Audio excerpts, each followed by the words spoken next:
शिवाय ओम नमः शिवाय हर हर भोले नमः शिवाय नमः शिवाय ओम नमः शिवाय हर हर भोले नमः शिवाय ओम नमः शिवाय ओम नमः शिवाय हर हर भोले नमः शिवाय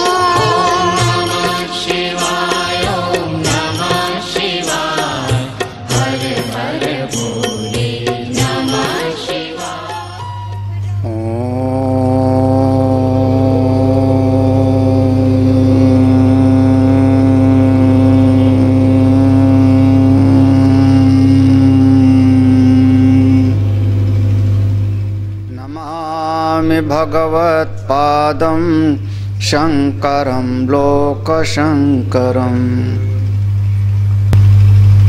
हन्ततैदं प्रवक्ष्यामि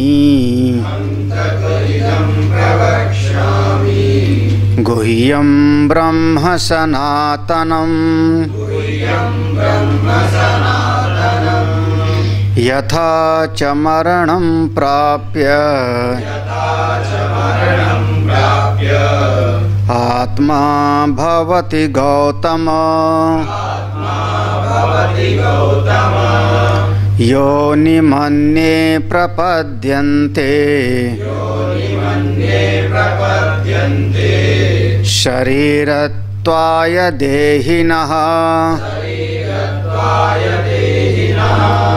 स्थाणुमन्येऽनुसंयन्ति यथा कर्म यथा श्रुतम् शयेष सुप्तेषु जागर्ति कामम्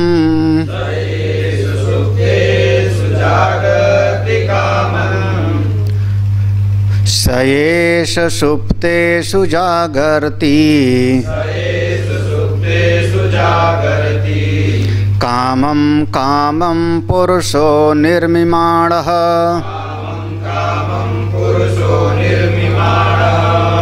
तदेव शुक्रं तद्ब्रह्म तदेवामृतमुच्यते तस्मिन् लोकाश्रिता सर्वे तदुनात्येति कश्चन एतद्वै ततो।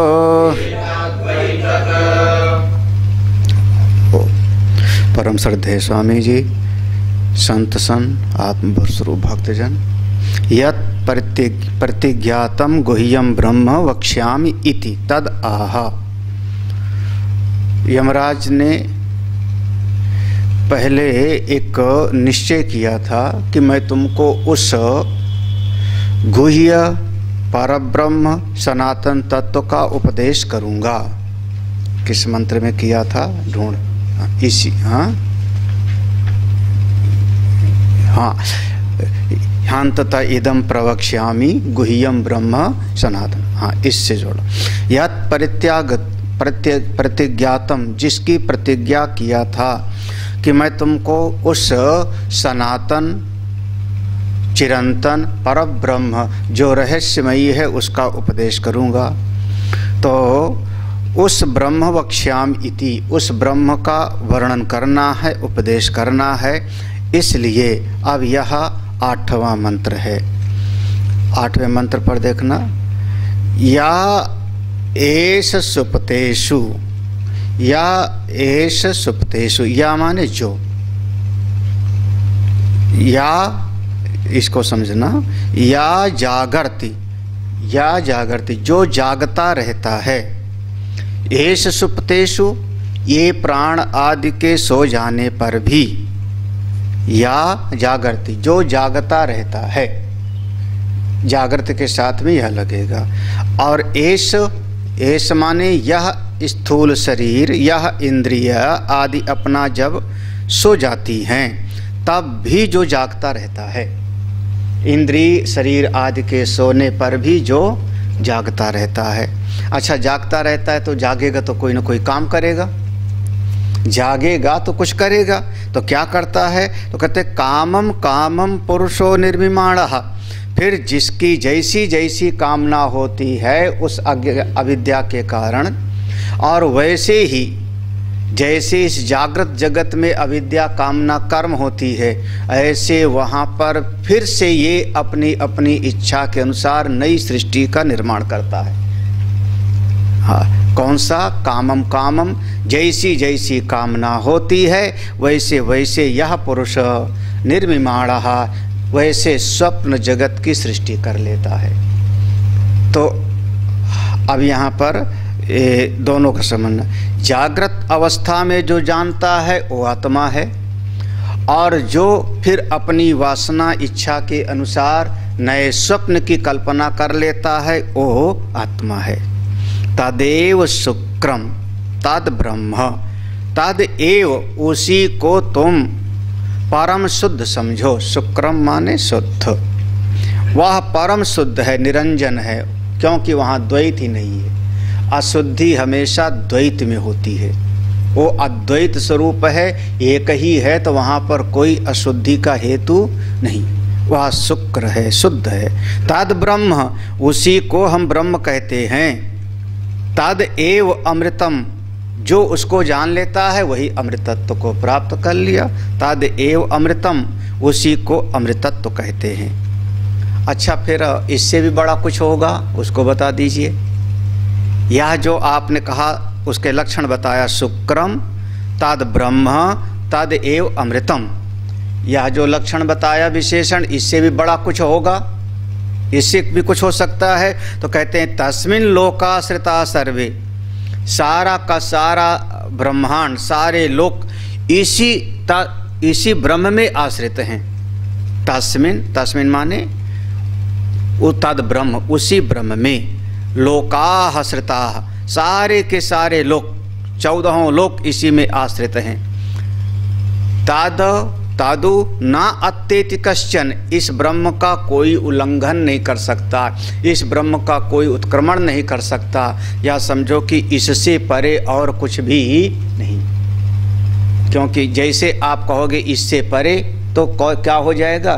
फिर इससे सूक्ष्म होना चाहिए, इससे महान होना चाहिए, और इससे प्रत्यक्ष आत्मस्वरूप की तरफ होना चाहिए। तो इससे परे और कुछ नहीं। एतत् वैतत्, यही वो तत्व है जिसको तुमने पूछा था और जिसको बताने की हमने प्रतिज्ञा किया था। ये वही तत्व है जो तत्व इस जागृत अवस्था का ज्ञाता है, जो तत्व ये स्वप्न अवस्था का ज्ञाता भी है और निर्माता भी है। स्वप्न अवस्था का जो तत्व सुषुप्ति अवस्था का अनुभव करता है, वही तत्व परम शुद्ध ब्रह्म अमृत स्वरूप है। जानने वाला जानी हुई चीज से हमेशा पृथक होता है। ये सिद्धांत हमेशा याद रखना है ना। घट दृष्टा घटात भिन्ना, घट को जानने वाला घड़े को जानने वाला घड़े से हमेशा पृथक होता है। तो जागृत अवस्था को हम जान रहे हैं तो इससे अलग हैं। स्वप्न अवस्था को भी हमने जाना कि हाँ मैंने स्वप्न देखा, तो उससे अलग हैं। और सुषुप्ति अवस्था को भी हमने जाना कि मैं कुछ नहीं जाना, सुख से सोया, इसलिए उससे भी हम पृथक हैं। वह जो तीनों अवस्थाओं का साक्षी है वही ब्रह्म है, वही अमृत स्वरूप है। सब का सब तीनों, यह जागृत स्वप्न सुषुप्ति तीनों लोक या 14 लोक सब इसी पर आश्रित हैं। भाष्य देखते हैं। या एष सुप्तेषु प्राणादिषु जागर्ति न स्वपिति, या एष सुप्तेषु, जो यह सुप्तेषु माने प्राणादिषु, प्राण आदि के सो जाने पर, जो यह प्राण आदि के सो जाने पर भी जागर्ति जागता रहता है, यानी न स्वपिति, वो सोता नहीं है। उसको ये जागृत अवस्था में रह करके तो उसने खूब अनुभव किया। देखो ये जब 3 अवस्था का विवेक करते हैं तो 3 अवस्था के विवेक में ये सिद्धांत तो लिया जाता है कि यह जो भीतर अहम अहम करके स्फुरित हो रहा है, ये जागृत अवस्था में कर्ता भोक्ता बन करके तमाम तरह का परिश्रम करता है, मेहनत करता है अपनी इच्छाओं की पूर्ति के लिए। उनमें कुछ इच्छाएं पूरी हो जाती हैं और कुछ पूरी ही नहीं होती। इस जागृत अवस्था में 50 कामनाएं थीं तो 50 में से 10 पूरी हो गई, 10 पूरी 20 नहीं हुई। तो जो कामनाएं पूरी नहीं हुई उनका संस्कार चित्त में प्रभावी हो जाता है। ये चीज़ हमको मिलना चाहिए था, ये काम हमको करना चाहिए था, नहीं कर पाए। तो वो जो 40 काम नहीं कर पाए थे उसके जो संस्कार पड़े उनमें से 5-6 संस्कार जो होंगे वो ज़्यादा प्रबल होंगे। जिसकी ज़्यादा चाह थी, जिसकी ज़्यादा कामना थी, वह जो प्रबल थे और जिनकी हम पूर्ति नहीं कर पाए जागृत अवस्था में, वही स्वप्न अवस्था में जाके हमको दिखाई पड़ने लगते। तो फिर यह जो भीतर करता है वो नए तरीके से सृष्टि बना करके और फिर उसका भोग करता है। कैसे? मैं राजा बन गया, हाथी पर सवार हूँ, मैं ऐसा जो है देखो। अब कोई सही से समझ ले वे कि मैं आकाश में उड़ रहा हूँ। सपना देखा कभी आकाश में उड़ने का, भागने का? नहीं देखा। वैसे कई बार जो पत्रा वगैरह में स्वप्न फल भी बताते हैं, ऐसा स्वप्न देखा तो ये फल होगा, ऐसा स्वप्न देखा तो ये फल होगा, ऐसा ढूंढते हैं, बताते हैं ना स्वप्न फल। हम लोगों से भी कई बार लोग चर्चा करते हैं, आज हमने स्वप्न में ऐसा ऐसा देखा, स्वामी जी क्या मतलब हुआ? हम कहते हैं इसका मतलब तुम अभी झूठ का विचार कर रहे हो। हाँ, झूठी वस्तु का अगर विचार कर रहे हो तभी ठीक ठीक सपने को झूठा तुमने समझा नहीं। जब सपना पूरी तरह से कल्पित था, अपने चित्त पर अध्यस्त था, तो उसका फल और अफल क्या विचार करना। लेकिन वो पत्रा में लिखा होता है, अभी आप इंटरनेट पर भी ढूंढो स्वप्न फल विचार, देखना ढेर सारा दिख जाएगा, सब लिखा होता है, बहुत सारे में लिखा होता है। ऐसा स्वप्न देखा तो ये फल होगा, ऐसा स्वप्न देखा तो ये फल होगा। सपने में अर्थी जाते हुए देखा, बड़ा शुभ फल है, उसको बड़ा शुभ मानते हैं। हाँ, किसी की मृत्यु को देखा सपने में तो बड़ा शुभ फल है जी, अरे राम राम, पता नहीं क्या होता है। तो अब सपने का भी विचार करते हैं लोग, तो जब सपने का भी वो विचार करेंगे तो जागृत अवस्था को वो लोग कभी मिथ्या समझ नहीं पाएंगे, क्योंकि सपना तो हमको देखते देखते झूठा हो रहा है और सपने का भी विचार कर रहे हैं, तो जागृत अवस्था का मिथ्यात्व निश्चय कैसे कर पाएंगे? जैसे वो कल्पित था वैसे ये कल्पित है। जीव अपनी वासनाओं की पूर्ति के लिए वो नए संसार की रचना करके और अपनी वो अतृप्त इच्छाओं को पूरा कर लेता है स्वप्न में। ठीक है ना यहाँ तक? हाँ, तो जागृत अवस्था में जीव के भीतर इच्छाएं हैं, कामनाएं हैं, उनके लिए परिश्रम करता है। स्वप्न अवस्था में फिर कल्पना करता है। जागृत अवस्था में कर्म कर रहा है और स्वप्न अवस्था में कल्पना कर रहा है। तो जागृत अवस्था में क्रिया कारक फल हैं, स्वप्न अवस्था में सब मनः कल्पित है। ठीक है। अब बेचारे जीव ने इतना काम किया, जगता रहा तब विचार करता रहा, स्वप्न देखा तब बड़ा मेहनत किया, इतना बनाया, उसका भोग किया, तब बोले जब कभी कोई परिश्रम करेगा तो परिश्रम करने के बाद थकता है। मांडूक्योपनिषद में ऐसे शब्द प्रयोग किया, वहाँ पर भाष्य में ये शब्द प्रयोग किया, जब कोई परिश्रम करेगा तो परिश्रम करते करते थक जाएगा ना, जब थक जाएगा तो कहेगा थोड़ा सा विश्राम कर ले। तो यह जीव फिर अब थक गया, ये सब जागृत अवस्था में क्रियाकारक फल के अनुसार काम करते, स्वप्न अवस्था में कल्पना करके। तब बोले अब विश्राम कर लो। तो विश्राम करने की अवस्था में जहाँ पर गया उसका नाम पड़ गया सुषुप्ति अवस्था। वहाँ विश्राम किया और विश्राम करते करते जब फिर से उसकी ताकत वगैरह संग्रहित हो गई तो फिर से वहाँ से बोला चलो फिर से अब काम करते हैं। और ये जीवन पर्यंत कहानी चलती रहती है। तो यही जो जागृत अवस्था का भोग कर रहा है वही स्वप्न अवस्था का निर्माता है, वही सुषुप्ति अवस्था का भोक्ता है। ये तीनों अवस्थाओं में आवागमन करने वाला वो एक ही है। बस इतना है कि तीन जगह पर रहता है तो उसके तीन अलग अलग नाम हम दे लेते हैं। समझ में आ रहा है ना? तीन अलग अलग नाम। मैं यहाँ बैठ के जब प्रवचन करने लगा तो मेरा नाम वक्ता हो गया, आचार्य हो गए, वक्ता हो गए, ठीक है ना। गाड़ी चलाने लगूं तो मेरा नाम हो जाएगा चालक, यही तो हो गया ना। हाँ, मेरा नाम चालक हो गया। खाना बनाने लगूं तो मेरा नाम हो जाएगा पाचक। कौन हूँ? भोजन बनाने वाला। तो मेरे तीन जगह पर अलग अलग हमारे नाम हो जाते हैं काम करने से। तो जागृत अवस्था में जब ये काम करता है तो इसका नाम रखते हैं विश्व।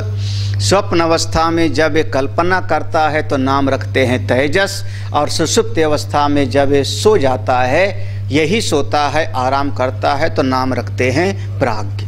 ठीक है ना। लेकिन है कौन वो? एक ही है, एक ही है।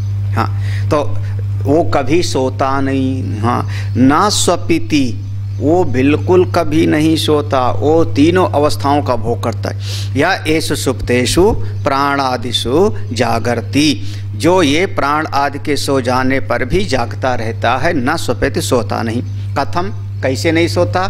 तो कहते हैं कामम कामम तम तम तम अभिप्रेतम स्त्रियादि अर्थम अविद्या निर्मिमाणो निष्पादयन जागर्ति पुरुषो यह तदेव शुक्रम शुभ्रम शुद्धम तद ब्रह्म न अन्यत गुह्यम ब्रह्म अस्ति।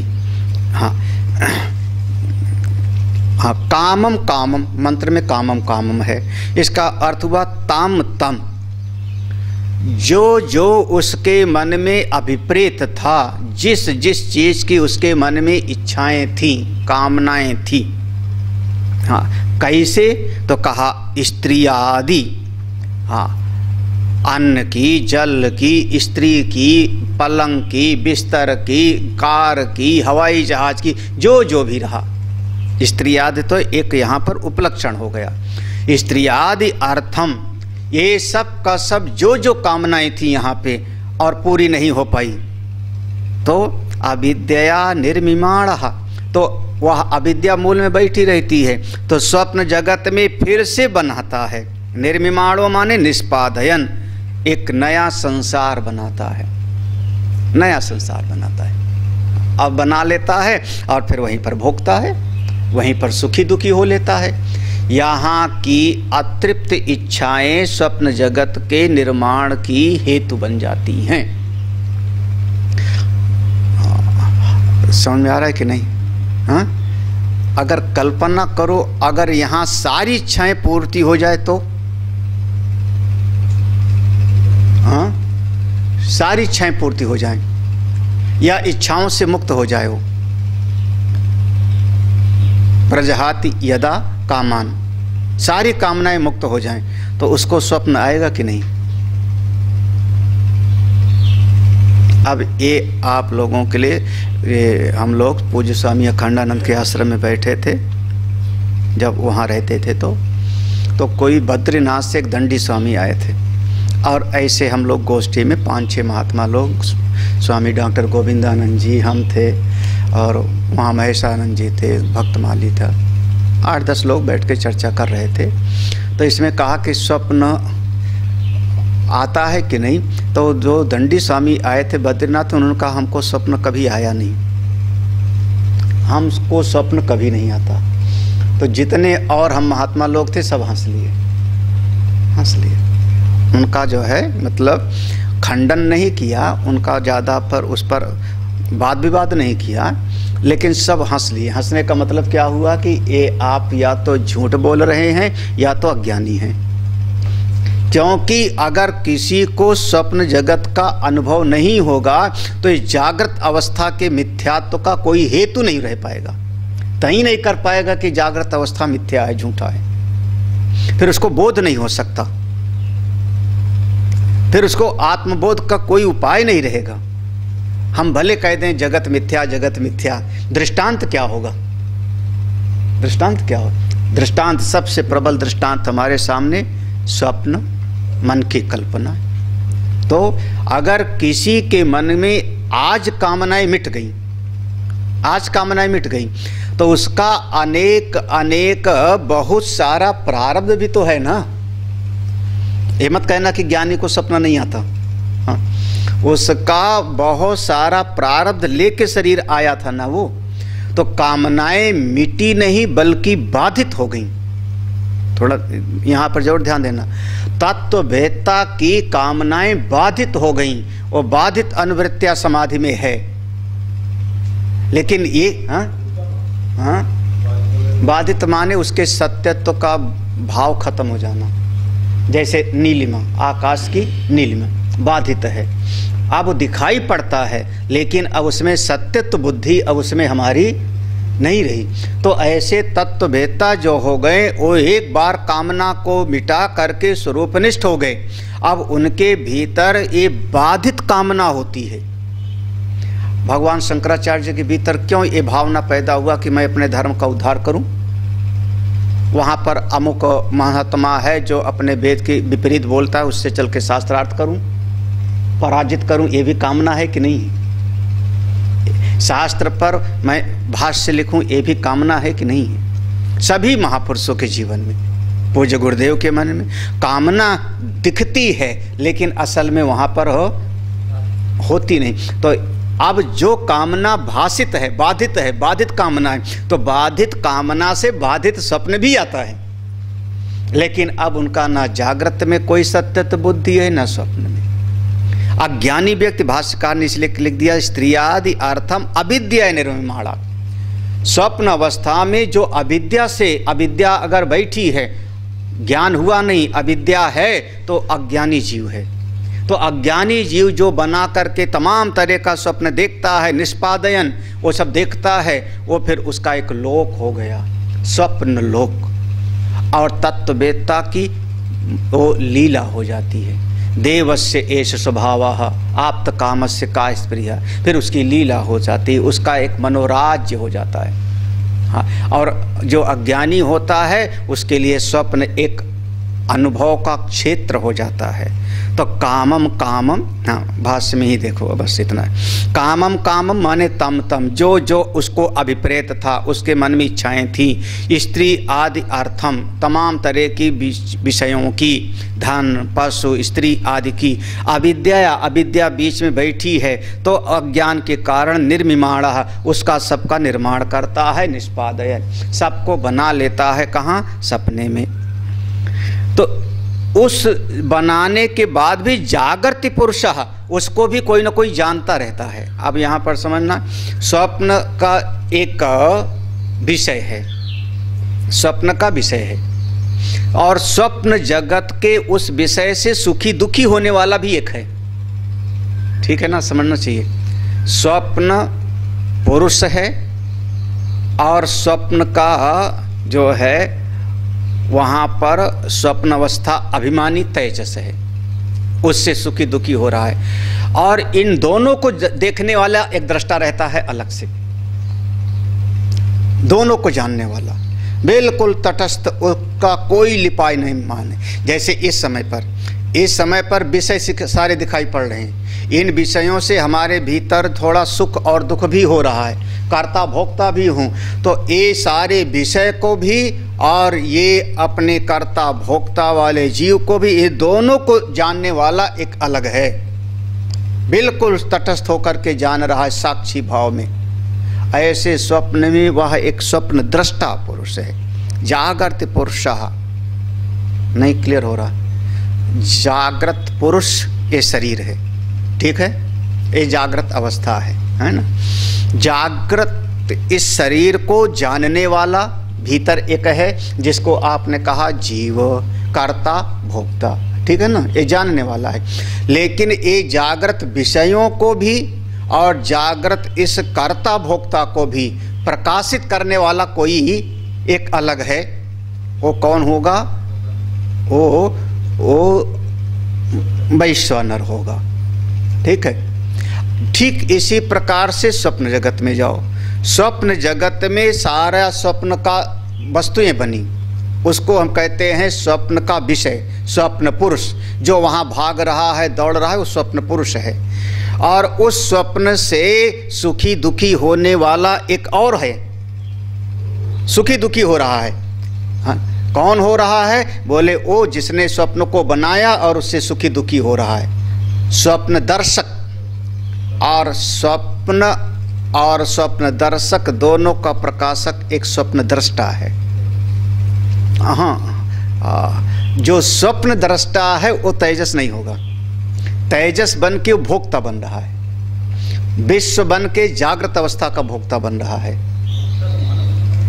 हाँ, यही तो समझना है। वो भोक्ता जो बन रहा है वो मन जड़ है ना, अंतःकरण जड़ है, ठीक है। तो जड़ वस्तु कभी भोक्ता नहीं बनती। अन्यो अन्यम पहले आया था, है ना। तो मन जड़ है, अंतःकरण जड़ है। वो जो भोक्ता बन रहा है, अंतःकरण उपहित चेतन ही भोक्ता बन रहा है। जागृत अवस्था में भी जागृत अवस्था और इस जागृत अवस्था का कर्ता भोक्ता वो अंतःकरण उपहित चेतन बन रहा है, ठीक है ना, वही बन रहा है ना। तो वो जो अंतःकरण उपहित चेतन बन रहा है उसको हमने कह दिया वह विश्व है। जागृत अवस्था अभिमानी विश्व इति उच्यते, है ना। अब ये जागृत अवस्था के विषय और जागृत अवस्था का ये जो सुखी दुखी होने वाला भोक्ता करता है, ये दोनों का जो प्रकाशक है वो जागृत दृष्टा होगा।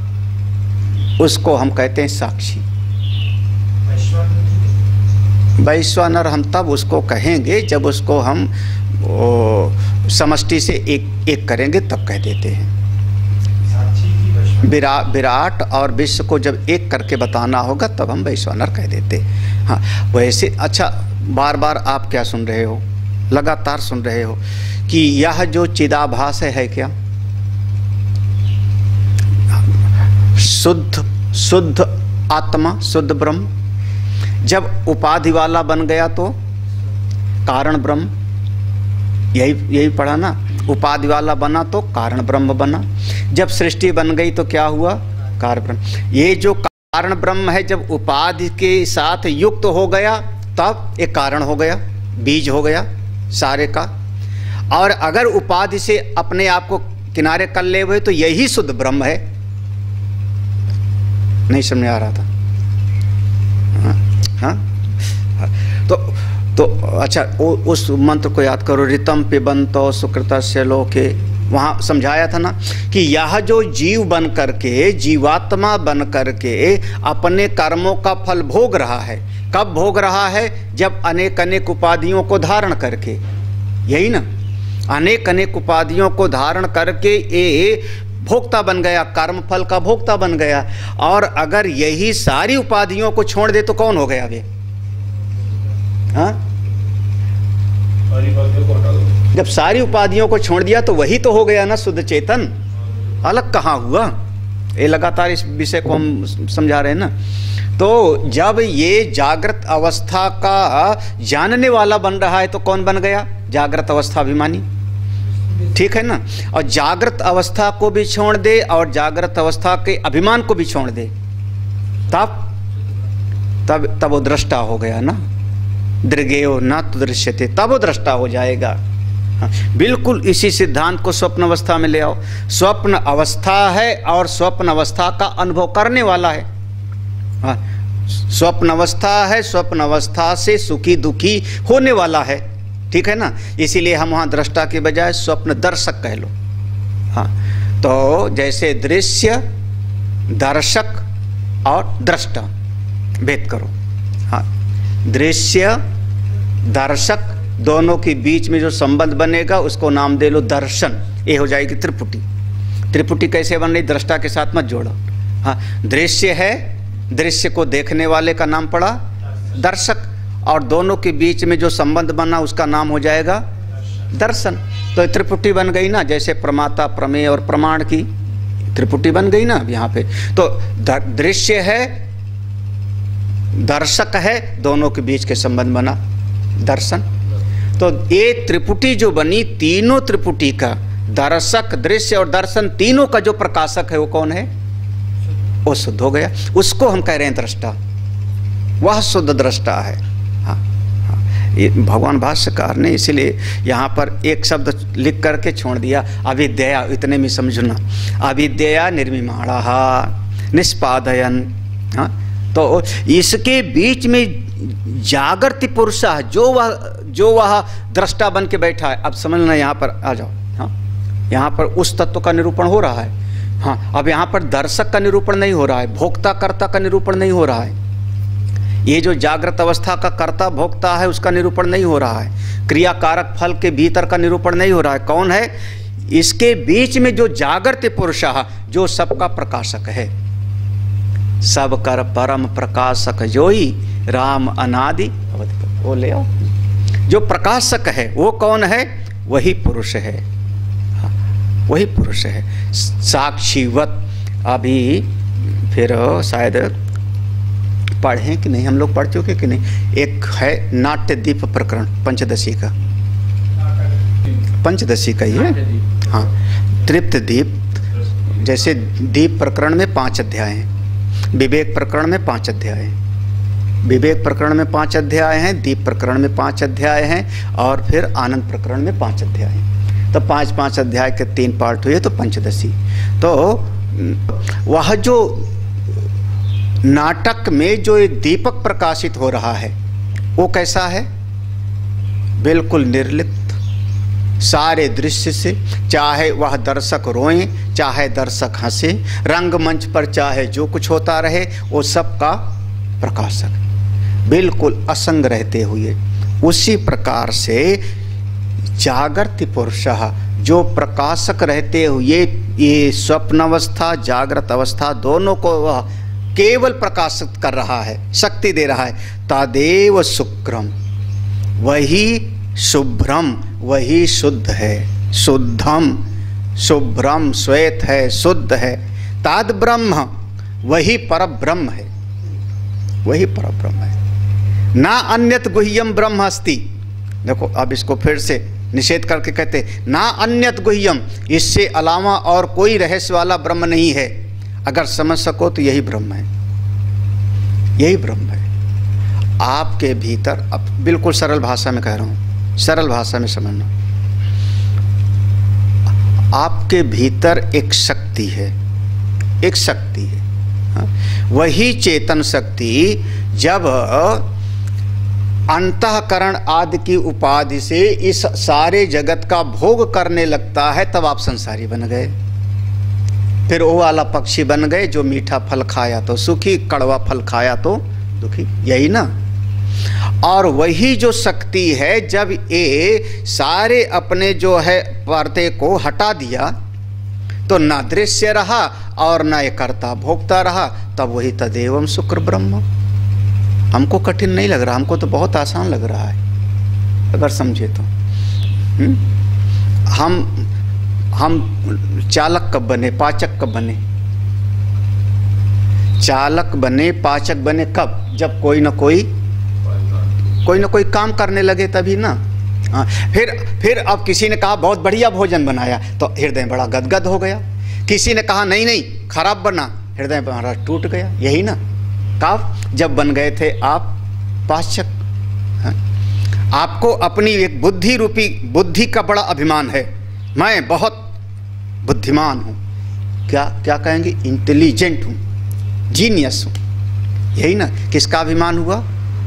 बुद्धि का। और किसी ने जरा सा कह दिया मूर्ख, कुछ अकल नहीं, महाराज अंदर से विक्षेप पैदा हुआ। किसको? किसको? वह जो बुद्धि रूपी उपाधि को अपना समझता था, बार बार भाष्यकार कहेंगे बुद्धि आदि उपाधि, बुद्धि की उपाधि को अपना पकड़ के बैठा हुआ है। हाँ, अभी वो निरुपाधिक तत्व को नहीं समझा। मन है, मन की उपाधि को पकड़ के बैठा है। वो जो जीव बन रहा है, कभी मन की उपाधि को लेके काम करता है, कभी बुद्धि की उपाधि को लेके काम करता है, कभी चित्त की उपाधि को लेकर के उसने कहा मुझको सब याद है। यही ना, अगर सारी उपाधियों को किनारे कर दो तो ये सारी उपाधियों को धारण करके जब काम करता है तो वही जीवात्मा है, और उपाधियां सब किनारे छोड़ देवे तो वही शुद्ध ब्रह्म है। हाँ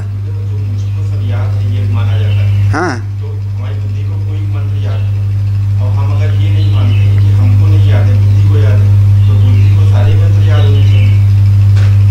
हाँ, तो बुद्धि को सारे मंत्र नहीं याद, तो बुद्धि का दोष है, हमारा दोष थोड़े है। हाँ, अब एक दिन शायद स्वामी ने कहा था ये बुद्धि दौर्बल्य है, सिद्धांत दौर्बल्य थोड़े है। हाँ, ऐसे शब्द प्रयोग किया था ना। कोई महात्मा हार गया तो उसने कहा हमारा सिद्धांत थोड़े हारा है, हमारी बुद्धि उसको, अब हमारी बुद्धि को कभी अच्छी बात याद हो जाती, कभी नहीं याद होती, ये सब बुद्धि की बात है। हाँ, अब बुद्धि को तो धीरे धीरे आप तैयार करते हो पढ़ पढ़ के। हाँ, बचपन से पहली क्लास, दूसरी क्लास, 10वीं क्लास से बुद्धि को तो आप तैयार कर रहे हो ना, जगा रहे हो, ठीक ठाक बना रहे हो। अब बुद्धि में एक झटका लगे तो सब भूल भी जाता है। हाँ, एक चोट लग गई और सारा का सारा बुद्धि भूल गया, तो ये आने जाने वाली बुद्धि को अपनी कैसे मान बैठे कोई। हाँ, जहाँ पर भी किसी उपाधि के साथ आप जुड़े, आप समझना जीव हो। और जीव माने कौन सा फिर आ जाएगा, अविद्या, कामना और कर्म की ग्रंथि है, फिर बैठ गई, वही जीव है। हाँ, कोई उपाधि नहीं, सारी उपाधियों। अब यहाँ पर जागृत अवस्था की उपाधि, स्वप्न अवस्था की उपाधि दोनों छोड़ दिया। आप दोनों के प्रकाशक हो तो तदेव शुक्रम शुभ्रम। यहाँ इतने प्रसंग था, हमने कुछ ज़्यादा उसमें चले गए, इतना जाना नहीं था। तो तदेव शुक्रम शुभ्रम शुद्धम तद ब्रह्म न अन्यत गुह्यम ब्रह्म। इससे अलग कोई और रहस्यमयी ब्रह्म नहीं, वही तुम्हारा शुद्ध चेतन ही परब्रह्म है। तदेव अमृतम अविनाशी उच्यते सर्वशास्त्रेषु। वह जो अपना स्वरूप है जिसको अभी बताया, यही अमृत है। अमृत क्यों है, कहते हैं अविनाशी उच्यते। अरे इसको शास्त्रों ने अविनाशी कहा है, और हमारी निष्ठा शास्त्र पर है, शास्त्र प्रमाण से। सर्वशास्त्रेषु, यही है ना, सर्वशास्त्रेषु ये ना। हाँ, इसमें थोड़ा मिसप्रिंट, हमारे मिसप्रिंट बहुत है कैलाश। सर्वशास्त्रेषु, सभी शास्त्रों में, सभी शास्त्रों में माने उपनिषदों में, गीता जी में, हमारी प्रस्थान त्रयी में, सब जगह पर यही निरूपण है। तो वही अमृतत्व है, वही अविनाशी है। मुझ आत्मस्वरूप में कभी कोई कमी नहीं हो सकती। आगे, किंच पृथिव्यादयो लोका तस्मिन् एव सर्वे ब्रह्मणि आश्रिता सर्वलोक कारणत्वात् तस्य। किंच, और क्या कहें, पृथ्वी आदयः, यह जितने भी लोक हैं, पृथ्वी आदया में 14 लोक ले लो, क्योंकि पृथ्वी लोक को हम नाम देते हैं भूलोक, है ना। हमारे लखनऊ में है ना, भूलोक का अमृत मट्ठा, भूलोक का अमृत मट्ठा। क्या पियो क्या कभी, वो दुकान है कोई एक, यहाँ लखनऊ में दुकान है, और वो उसके लिखा होता है भूलोक का अमृत, ऐसे लिखा होता है। अरे वो जीरा उरा लगा के देता है और क्या, बस। हाँ हाँ, लेकिन लिखा, हाँ वो तो लड्डू के बारे में है, अमृत। हाँ, लेकिन हम मट्ठे के बारे में कह रहे हैं। हाँ, तो पृथ्वी आदि भूलोक, पृथ्वी को भूलोक। अब इसके साथ और जोड़ लो 13 लोक, भुआ स्वाहा महाजन तप सत्य, हाँ ब्रह्म, अतल वितल आदि सब जोड़ लो। भू पृथ्वी आदया लोका तस्मिन् एव सर्वे ब्रह्मणि आश्रिता। ये सारे के सारे लोग इसी ब्रह्म पर आश्रित हैं, आश्रित हैं। सर्वलोक कारणत्वात् तस्य, क्योंकि अगर ये ना होवे तो ये लोकों की उत्पत्ति ही नहीं हो सकती। कैसे हैं आश्रित, आश्रित कैसे हैं, यहाँ पर जो आश्रित शब्द प्रयोग किया है ना, आश्रित कैसे हैं, तो आश्रित इस तरीके से हैं, रस्सी पर सर्प के जैसे। सर्प आश्रित है रस्सी पर, हाँ है ना। हाँ, आकाश की नीलिमा आश्रित है किस पर, आकाश पर। नीलिमा आश्रित है आकाश पर, बिना उसके यहाँ पर वो कार्य कारण का संबंध नहीं लाना। यहाँ पे कार्य कारण का संबंध लाओगे तो वहाँ बीज और वृक्ष का दृष्टांत आता है कि जैसे वृक्ष बीज से पैदा हुआ, या आश्रित जैसे हम इसको कह देते हैं कि ये कुर्सी पर हम आश्रित हैं, ऐसा कहते हैं कुर्सी पर हम आश्रित हैं, तो इसको आधार आधे का संबंध हम कह सकते हैं, है ना। आश्रय आश्रित, यह कुर्सी हमारा आश्रय बन गई और मैं इसका हो गया आश्रित, तो कुर्सी खींच लिया तो हम गिर जाएंगे। तो यहाँ दोनों की सत्ता बराबर लगती है। आश्रय और आश्रित शब्द में जहाँ पर कोई चीज़ आश्रित होती है किसी आश्रय पर, तो दोनों की लगभग सम सत्ता होती है। जैसे किसी ने कहा ये आदमी अपने नाना पर आश्रित है, ऐसे बोला ना, ये व्यक्ति अपने मामा पर चाचा पर आश्रित है। इसका मतलब क्या हुआ कि वो उसका पालन पोषण करते हैं, तो दोनों की बराबर सत्ता हो रही है, सम सत्ता हो रही है। यहाँ ऐसा नहीं है, एक कल्पित है और एक मूल अधिष्ठान है, इसलिए कहते सर्वलोक कारणत्वात् तस्य। हाँ अच्छा, तादु ना अत्येति कश्चन इत्यादि पूर्वत एव, उस आत्मा का कभी भी कोई भी उल्लंघन नहीं कर सकता इत्यादि। और जो इसमें मंत्र में है एतद वै तत्, एतद वै तत्, तो उसको भगवान भास्कर कहते हैं पूर्ववत। जैसे पहले अर्थ था उसको वैसे समझ लो, पूर्ववत। तद एतद वै तत् पूर्ववत एव, वो सब उसको पहले से ही बताया जा चुका है। हाँ, अब अगली जो ऋचा है उसके लिए थोड़ा सा जो है संगति लेते हैं। बहुत बढ़िया संगति है, बहुत ध्यान से समझना इसका। ये भाष्य का ये पंक्ति पूरी समझ में आई ना, कहीं कोई गड़बड़ी? हाँ चलो, थोड़ा ये चूंकि अवस्था त्रय का थोड़ा विषय आ गया था, तो थोड़ा सा जो है वो इसका विस्तार आएगा फिर, और उपनिषदों में बहुत विस्तार में आएगा।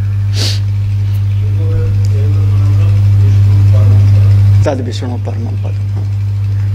हाँ, आगे का जो देखो अवतरणिका लेते हैं।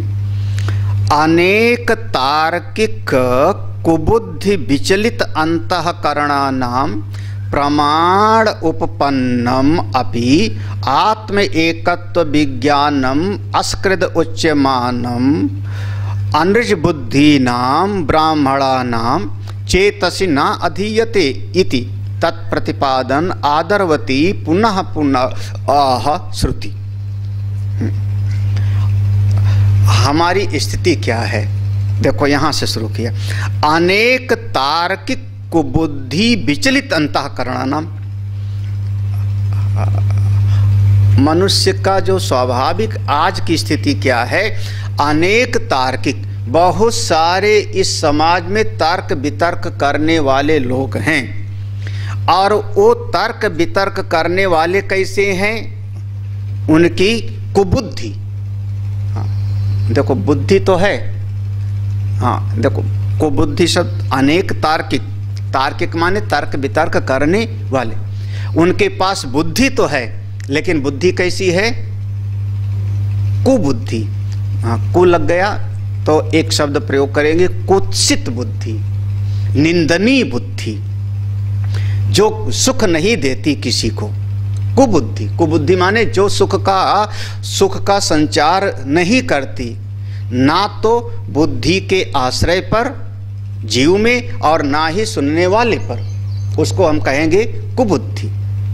जैसे अब देखो सीधा सीधा कहें, कुत्सित, कुत्सित माने कु माने कुत्सित, हाँ कुत्सित बुद्धि।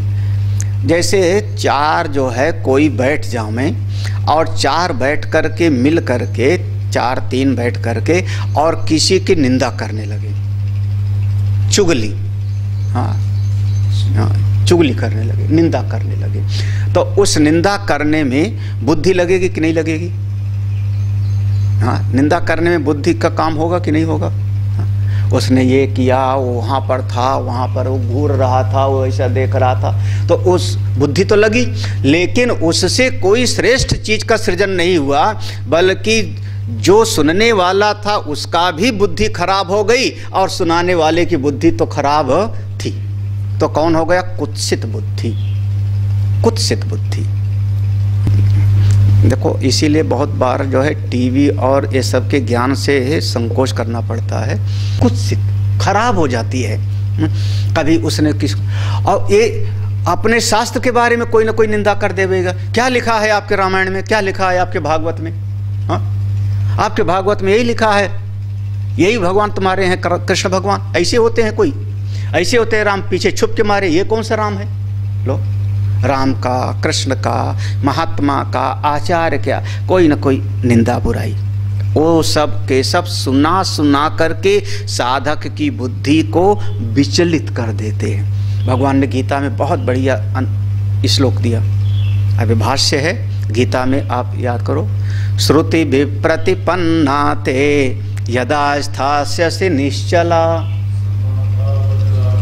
हाय हाय, याद तो है, कहाँ से बुद्धि विचलित हुई? श्रुति विप्रतिपन्ना थे, सुन सुन करके इस दुनिया से उसने ये कहा, उसने ये देखा, उसने ऐसे बोला, वो ये बता रहा था, और सुनते सुनते हमारी बुद्धि का सत्यानाश, उसका तो बुद्धि नष्ट हुई थी, उसने हमारी भी बुद्धि का नाश कर दिया। अनेक तार्किक कुबुद्धि, विचलित अंतःकरण। देखो अब सुनते सुनते अंतःकरण तो विचलित हो ही जाएगा। हाँ, अरे जब एक ही बात को 10 बार कोई बोलेगा तो आदमी का धीरे धीरे उस पर विश्वास जम, हाँ, कोई झूठ को 10 बार बोला जाए तो उस पर भी एक आध बार आदमी विश्वास करने लगता है।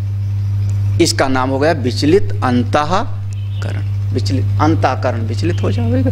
विचलित मतलब क्या होगा कि उसकी अपने शास्त्र पर से श्रद्धा कम हो जाएगी, शास्त्र को बताने वाले जो आचार्य हैं उन पर से श्रद्धा कम हो जाएगी।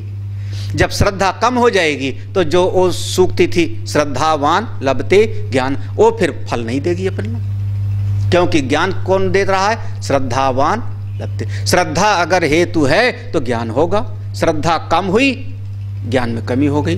उसी बात को कह रहे हैं, देखो प्रमाण उपपन्नम अपि आत्म एकत्व विज्ञानम। प्रमाण उपपन्नम, प्रमाण माने कौन हुए? हमारे शास्त्र, प्रमाण शास्त्र हो गए, तो वो शास्त्र को बताने वाले हो गए आचार्य।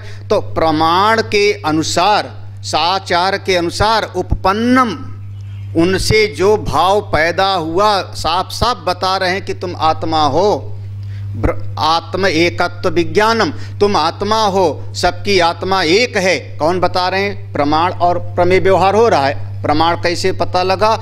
शास्त्र और आचार के द्वारा।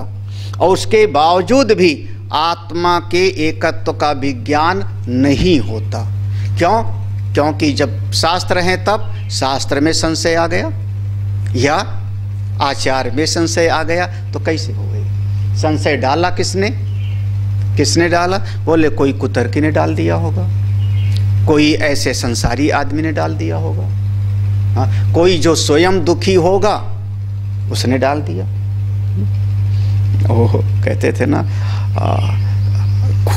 खुद भ्रमित अन्यान अपि, दूसरे को भी भ्रमित करने वाला होगा। ये पंक्ति हम पढ़े तो हमको बहुत अच्छा लगा। हाँ देखो, अब सीधे भाष्य में देखो, अनेक तार्किक कुबुद्धि विचलित अंतःकरण नाम, इतना अर्थ समझ में आ गया। अनेक तार्किकों के द्वारा, कुबुद्धियों के द्वारा जिसके अंतःकरण को विचलित कर दिया गया।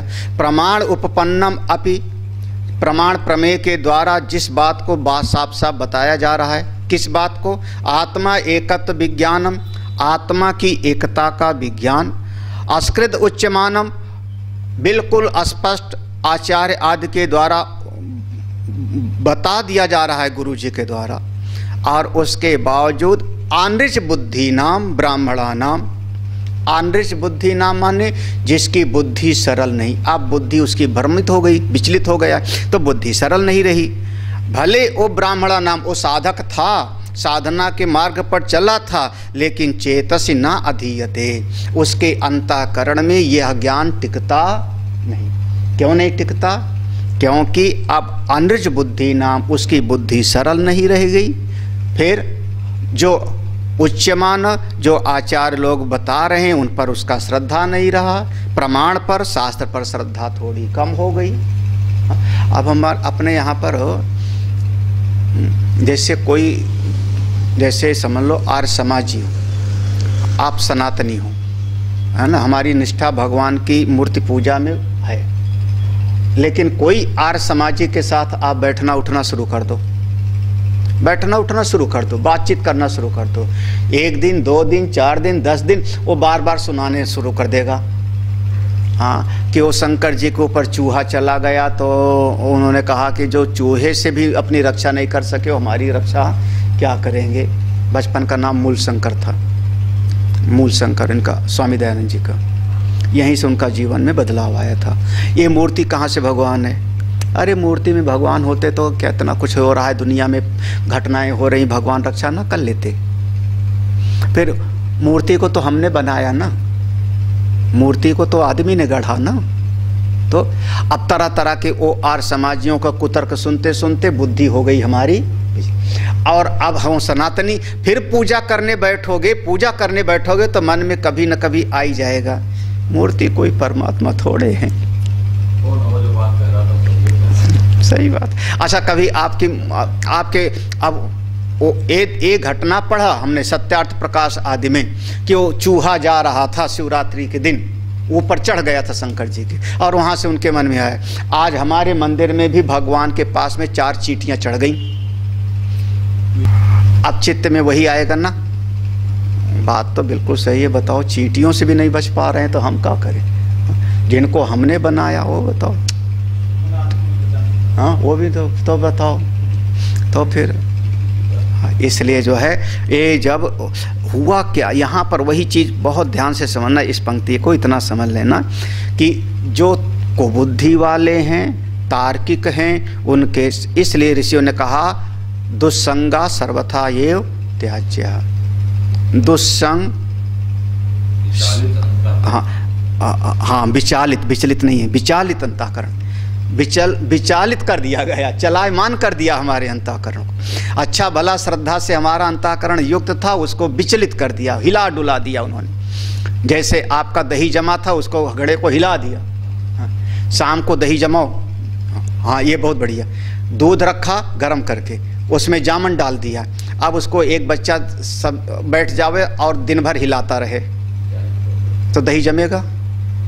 हाँ नहीं जमेगा ना, क्योंकि अगर हिलाता रहेगा तो दही नहीं जमेगा। तो ऐसे यह ज्ञान फिर भीतर टिकता नहीं, जमता नहीं ज्ञान। क्यों? क्योंकि हो गया तो उसमें दृष्टि वही प्रमाण उपपन्नम माने शास्त्र पर उसका संशय हो गया। तो शास्त्र जो साफ साफ उपपन्नम बता रहा है आत्मा एकत्व का विज्ञान, उस पर निष्ठा नहीं होती। अस्कर्द इचुमानम जो आचार्य लोग बता रहे हैं उस पर भी उसका विश्वास नहीं होता, उस पर भी उसका वो नहीं होता साफ साफ बताने के बाद भी। क्यों? अनिज बुद्धि नाम, क्योंकि उसकी भी बुद्धि थोड़ा सरल नहीं रह गई, तर्क कुतर्क हो गया। ऐसे लोगों को चेतसि न अधीयते, उनके अंतःकरण में यह ज्ञान नहीं टिकता। इति ऐसा तत्प्रतिपादन आदरवती पुनः पुनः। इसलिए श्रुति भगवती कहती हैं इसके भीतर का संशय निकालना है। संशय निकालना है तो बार बार एक चीज़ को सुनाऊंगा। जब बार बार एक चीज़ को सुनाएंगे तो भीतर का संशय इसका मिटेगा। जब संशय मिटेगा, श्रद्धा बढ़ेगी तो इसको भीतर ज्ञान टिक जाएगा। आदरवती पुनः पुनः, माँ भगवती श्रुति भगवती इस ब्रह्म विद्या पर इतना आदर करती हुई बार बार उसी बात को फिर बताती हैं। तो अब आगे के 2 मंत्र बिल्कुल एक जैसे हैं, हम लोग शाम को सुन लेते हैं। उच्चमाना कौन उच्चारित कर रहा है? आचार्य, प्रमाण के द्वारा। मतलब आजकल बहुत सारे स्वयंभू हो गए ना, जिनको शास्त्र की जरूरत ही नहीं है, बारंबार। हाँ, उच्चमाना कौन सुनाएगा? हाँ, बताए जाने पर भी प्रमाण के माध्यम से शास्त्र और आचार के द्वारा बार बार ब्रह्म आत्मा की एकता का उपदेश दिए जाने के उपरांत भी दोनों बता रहे हैं। गुरु जी बार बार कह रहे हैं ऐसा मत करो, तुम्हारा जीवन खराब हो जाएगा। श्रुति भगवती कह रही है ऐसा मत करो, तुम बिगड़ जाओगे, तुमको बार बार जन्म मरण में जाना पड़ेगा। आदमी कहता ना जी हम तो करेंगे अपनी मन की, क्यों? बस विचलित अंतःकरण बार बार। ओम पूर्णमदः पूर्णमिदं पूर्णात् पूर्णमुदच्यते।